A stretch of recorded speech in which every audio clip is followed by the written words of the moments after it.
I was born into a home filled with violent domestic abuse. At the age of 4, I watched helplessly as my father kicked and beat my 7 months pregnant mother until she hemorrhaged. Even with her own life in jeopardy, my mother found the strength to call a taxi and transfer my younger brother, sister, and me to the safety of our grandparents' home.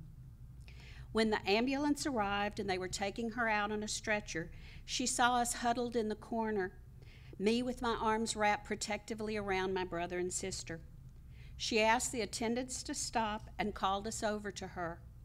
My mother saw our terrified faces, and the need to protect us came again before her own pain and danger. She hugged us to her and reassured us that all would be well and that she would bring a new baby home to us. Tragically, that never came to pass. The innocent baby girl died, but thankfully, my mother survived and found the courage to leave that man, and we started a new life. That experience and the many others like it shaped my vision of my future. I knew I wanted a career and a life filled with purpose, but most importantly, I wanted to become a mother and have a family to cherish. Therefore, I was thrilled when my husband and I found that I was pregnant.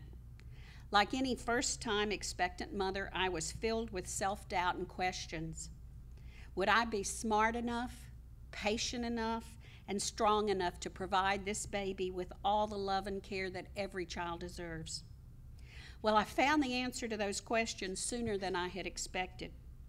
After a normal pregnancy and labor, my daughter Mickey was born.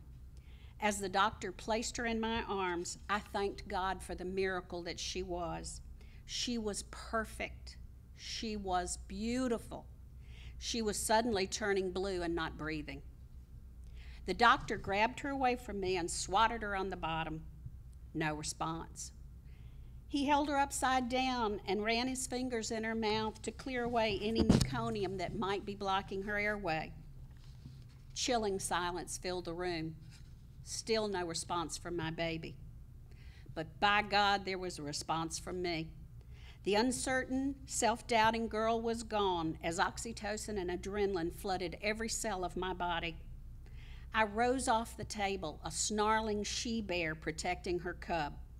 At that moment, I would have killed anyone who tried to prevent me from reaching my child.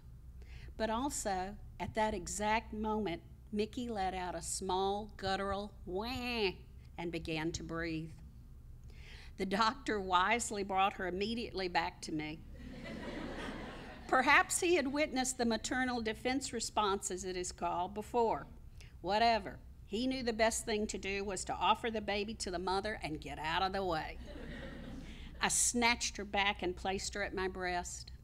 Just as quickly as I had become a wild mother warrior, as soon as she suckled, I instinctively relaxed and began to croon softly. All was right with the world again, and I rejoiced with my husband and our newborn daughter. The universal concepts of motherhood are of gentleness, self-sacrifice, and unconditional love, and this is all true. But there is another part of motherhood that is just as vital, the primal, overwhelming desire to defend and fight for what is best for our children. Throughout history, there have been tales of mothers taking incredible measures to protect their offspring. Every culture celebrates stories passed down of the mother warrior and her courage. From ancient Japan, there is a story of a dragon that was devouring small children. Benzaiten, a poor young mother, drew her husband's sword and slew a monster that even the samurai had been unwilling to fight. My great-grandmother, Tennessee Elizabeth, raised to be a genteel Southern belle, stalked and shot a bear that had been destroying the meager garden that stood between her family's survival and starvation. And the stories continue. In January of this year, an 18-year-old mother was praised for shooting an intruder that threatened the safety of her newborn. Over the years, the mother warrior within me was called out again. I took on bureaucracies, arrogant doctors, and others in authority that promoted the status quo versus what was in the best interest of the children I loved and cared for, whether my own or those of families and friends. Now a grandmother, I have passed on the battle flag to my daughter as she raises her sons.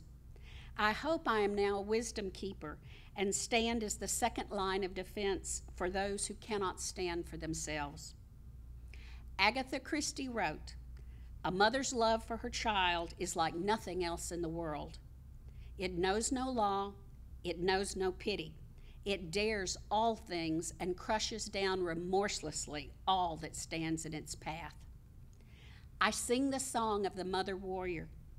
I celebrate the steadfastness and ferocity we find within ourselves to protect and defend those in our care. From mother to daughter, from sister to sister, from me to you, I celebrate our circle, and so it goes on.